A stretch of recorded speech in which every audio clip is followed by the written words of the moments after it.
Hello friends, मैं लक्ष्य और आपका स्वागत है आपके अपने यूट्यूब चैनल मैथ विथ लक्ष्य में। आज हम समांतर रेखा के बारे में जानेंगे। समांतर रेखा, जिसे इंग्लिश में पैरेलल लाइंस कहते हैं। समांतर रेखा उसे कहते हैं जैसे कि हमारे पास दो रेखाएं हैं, इनमें से एक रेखा का नाम है ए और दूसरे का नाम है बी। इसकी शुरुआत की दूरी और अंत की दूरी अगर बराबर है, मान लीजिए अगर शुरुआत की दूरी 5 है और अंत की दूरी 5 है, मतलब इसकी बीच की दूरी भी 5 होगी। अगर सारी दूरी बराबर है तो इसको हम समांतर रेखा कहेंगे। ये हमारी समांतर रेखा हो गई। हम एक और एग्जांपल में बना लेते हैं।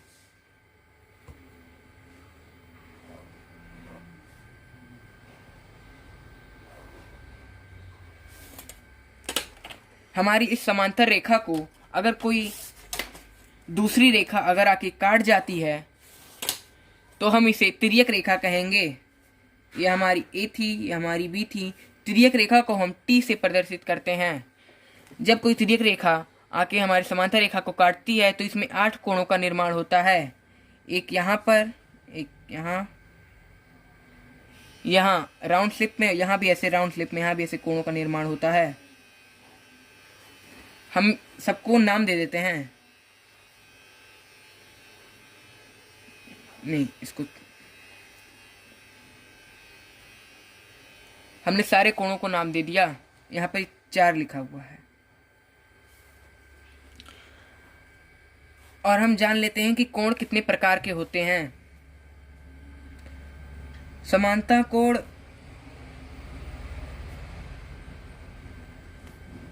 5 प्रकार के होते हैं।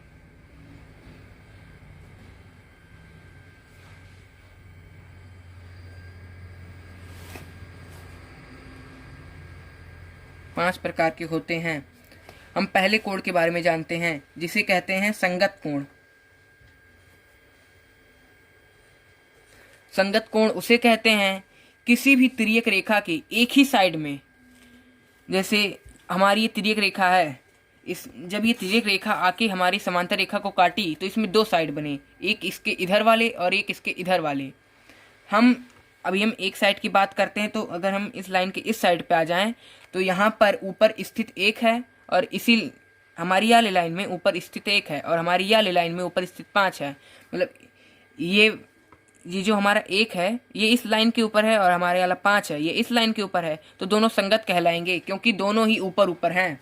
तो हम कह सकते हैं, और मतलब कि जो संगत 1 है ये संगत 5 के बराबर होगा। संगत कोण हमेशा बराबर होते हैं।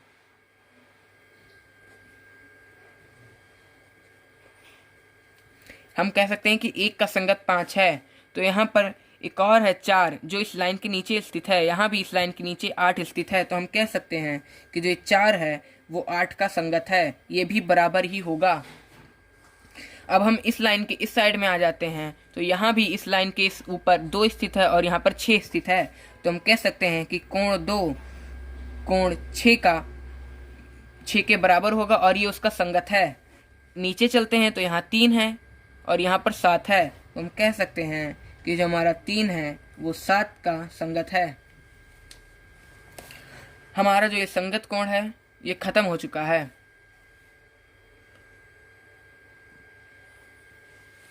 हमारा जो ये संगत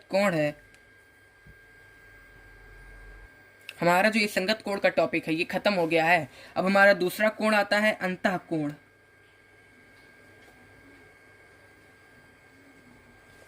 हमारा दूसरा कोण है अंतःकोण। अंतःकोण मतलब एक ही लाइन के जैसे हमारी जो ये तिर्यक रेखा है ये जब किसी समांतर रेखा को काटती है तो इसमें 2 भाग बनते हैं, एक इधर वाला भाग और एक इधर वाला भाग।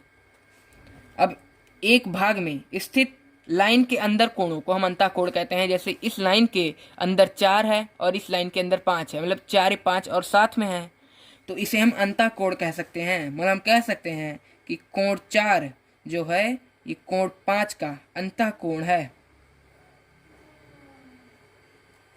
हमने अभी जाना कि संगत कोण बराबर होते हैं, पर जो ये अंतःकोण होते हैं इसको जब हम जोड़ेंगे तो ये 180 अंश को पूरा करेंगे, जिसे हम संपूरक कहते हैं।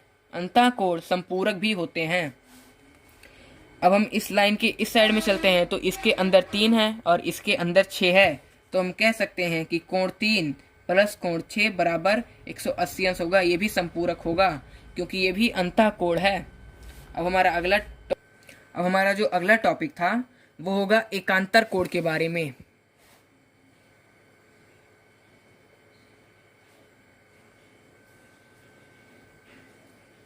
एकांतर कोण के बारे में होगा। एकांतर कोण उसे कहते हैं कि जो एकांतर कोण हमेशा क्रॉस में होते हैं। तो आप देख पा रहे होंगे कि इसके 3 के क्रॉस में 5 है और 4 के क्रॉस में 6। तो हम कह सकते हैं कि जो हमारा ये कोण 3 है, ये कोण 5 का क्या होगा, एकांतर होगा। और जो ये एकांतर कोण होते हैं ये भी बराबर होते हैं, ये भी बराबर होते हैं। और 4 का 6 होगा, ये भी बराबर होगा। ये हमारा था अंतः एकांतर कोण। अंतः मतलब हम इस लाइन के हम अंदर ही देख रहे थे, इस लाइन के अंदर ही 4-5 तक हम लोग अंदर ही अभी तक चल रहे थे। अब आता है हमारा बाह्य एकांतर कोण। बाह्य एकांतर कोण जैसे बाहर 2 का, जैसे यहाँ पर 2 बाहर है, इसको हम क्रॉस में चले तो यहाँ पे काट 8 आता है। तो हम कह सकते हैं कि जो हमारा कोण 2 है, ये कोण 8 का क्या है, एकांतर कोण है, और ये भी बराबर। अब हम चलते हैं 1 और 7, ये भी एकांतर हो गए, ये भी बराबर हो गया। हमारा जो एकांतर कोण का टॉपिक है ये खत्म हो चुका है। हमारा जो अगला टॉपिक है ये है एक रैखिक युग्म पे।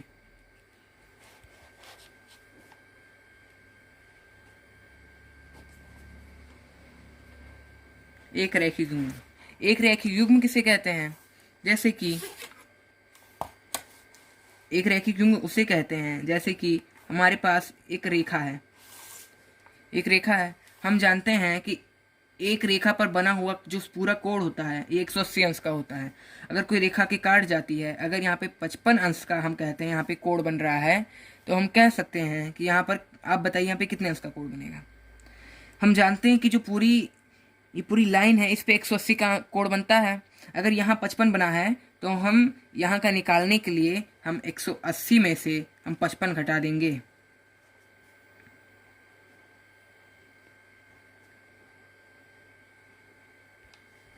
यहाँ पर 125 होगा। हम कह सकते हैं कि यहाँ पे 125 का बना है। इसे ही एक रैखिक युग्म कहते हैं।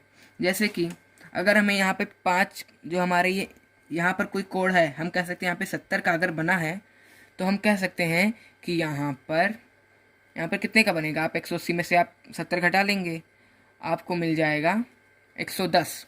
आप कह सकते हैं कि यहाँ पर 110 अंश का कोण बना है। ऐसे ही आप नीचे का निकालने के लिए वही कह सकते हैं।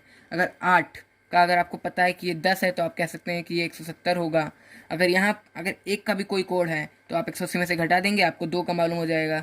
4 मालूम है तो आप 3 निकालने के लिए आप 180 में से घटा देंगे। कुछ भी अगर मालूम है तो आप ऐसे निकाल सकते हैं। हमारा एक रैखिक युग्म भी क्लोज हो गया। हम कह सकते हैं कि एक रैखिक युग्म 180 अंश का होता है। इनमें से अगर एक मालूम है तो आप दूसरा वैसे ही निकाल सकते हैं घटाकर। अब हमारा अगला जो टॉपिक होगा, वो होगा बाह्य कोण पर। बाह्य कोण, बाह्य कोण उसे कहते हैं जैसे कि हम अभी अंतःकोण के बारे में जाने। 4 का अंतःकोण 5 है, वैसे ही 1 का बाह्य कोण 8 है। 4 का बाह्य कोण 5 है, 4 का अंतःकोण जो है 5 है, वैसे ही 1 का बाह्य कोण 8 है। कोण 1, कोण 8, ये बाह्य कोण है। दूसरा, हम इस रेखा के हम दूसरी साइड पे आते हैं, तो ऐसे यहाँ पर हमें 2 मिलता है और यहाँ पर हमें 7 मिलता है। जो 2 है और 2 7 है, वो बाह्य कोण है। कोण ये भी बराबर होते हैं। पर जो अंतः कोण होता है उसे जोड़ने पर हमें 180 प्राप्त होता है, पर बाह्य कोण बराबर होते हैं। हम 5 कोणों के बारे में जान चुके हैं। अब हम कुछ सवाल देते हैं जिसको आप हल करके इसका आंसर आप हमें कमेंट करेंगे। हम सवाल बनाकर आपको दिखाते हैं। हम आपको सवाल लगाने के लिए भी हम आपको बाद में देंगे। हम कुछ सवालों को हल करते हुए चलते हैं। जैसे कि एक सवाल है कि यहाँ पर 50 अंश का कोण बना है, तो ये x के जगह पे कितने अंश का कोण बनेगा। तो इस सवाल को हम कैसे हल करेंगे, हमने आपको बताया है कि हम 180 में से हम 50 घटा देंगे, हमको मिल जाएगा 130। तो हम कह सकते हैं कि जो हमारे यहाँ पर 130 अंश का कोण बना है। और ये क्यों बना है, तो आप ब्रैकेट में लिख सकते हैं क्योंकि ये एक रैखिक युग्म है।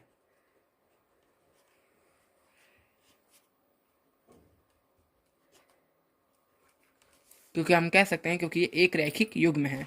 हमारा अगला सवाल है कि यहाँ पर 20 अंश का कोण बना है, तो x के स्थान पर कितने अंश का कोण बनेगा।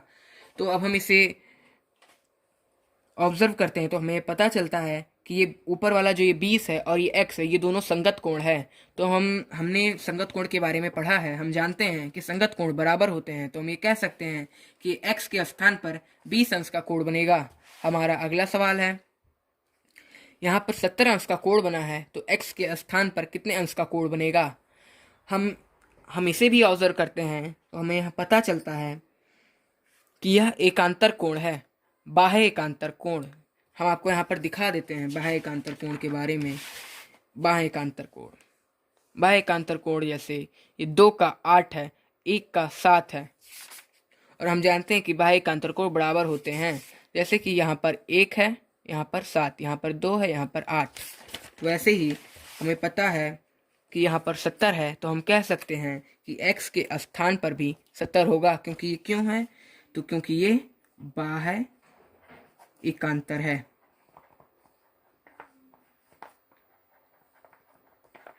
हम कह सकते हैं कि ये बाह्य एकांतर है, इसलिए यहाँ भी 70 अंश का कोण होगा। हम यहाँ भी कैसे लिख सकते हैं, क्योंकि ये संगत कोण है।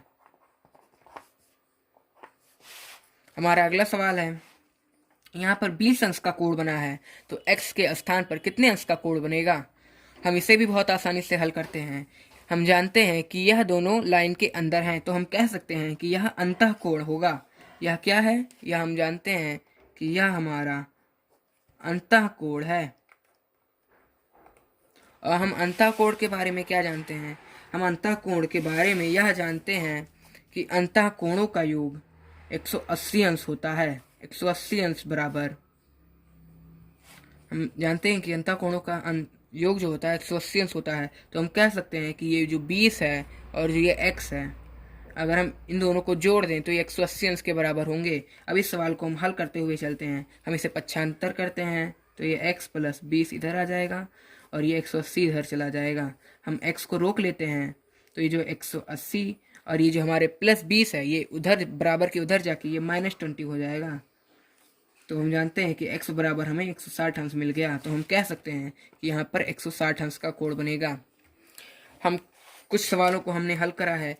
अगर आपको कुछ समझ में आया हो तो हम आपको कुछ सवाल देते हैं जिससे आप लोग हल करेंगे और इसका आंसर में कमेंट करेंगे। हमने आपको कुछ सवाल दिया है। ये पहला सवाल जो है वो थोड़ा हार्ड है, तो इसे कुछ जीनियस लोग ही कर पाएंगे। आप लोग सारे सवाल का आप लोग स्क्रीनशॉट ले लीजिएगा और उसका हल करके आप इसका आंसर कमेंट करिएगा। यहाँ पर 2 के स्थान पर 70 अंश का कोण बना है, तो आपको बताना है कि 1 के स्थान पर कितने अंश का कोण बनेगा। यहाँ पर एक सवाल है, यहाँ पर 50 अंश का कोण बना है, तो x के स्थान पर कितने अंश का कोण बनेगा। यहाँ पर 70 का बना है, तो x के स्थान पर कितने अंश का। यहाँ 50, तो यहाँ x के स्थान पर कितने अंश का। यहाँ 70, यहाँ पर 70 है, तो x के स्थान पर कितने अंश का कोण बनेगा। जो ये वाला सवाल है ये थोड़ा हार्ड है और ये ऊपर वाला भी ये थोड़ा हार्ड है। अब सारे क्वेश्चन का आप स्क्रीनशॉट ले लीजिए और उसको हल करके इसका आंसर कमेंट करिए। हम होल्ड किए रहते हैं कुछ सेकंड तक।